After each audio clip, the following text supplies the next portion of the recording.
Şahit bine Müslümanın, talibi hükmü Kur'an'ın, emci küfrü rane yarın, emli pey Resulullah'ın, emci küfrü rane yarın, emli pey Resulullah'ın.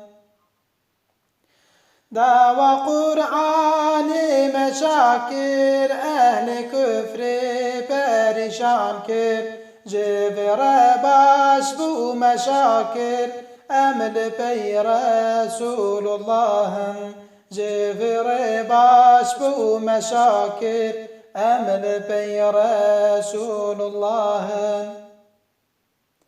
Vadi saem ketneri buna şeriat veri, seru cani meciheri, emli pey Resulullah'ın, seru cani meciheri, emli pey Resulullah'ın.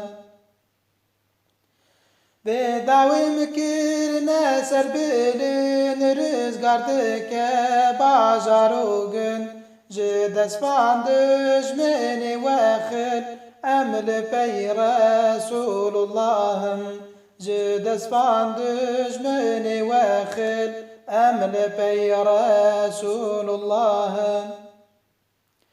Mesons dayem haqqi bijin, em küfri carek bavijin, divirim xuni jibrejin, emli pey Resulullah'ın, divirim xuni jibrejin, emli pey Resulullah'ın.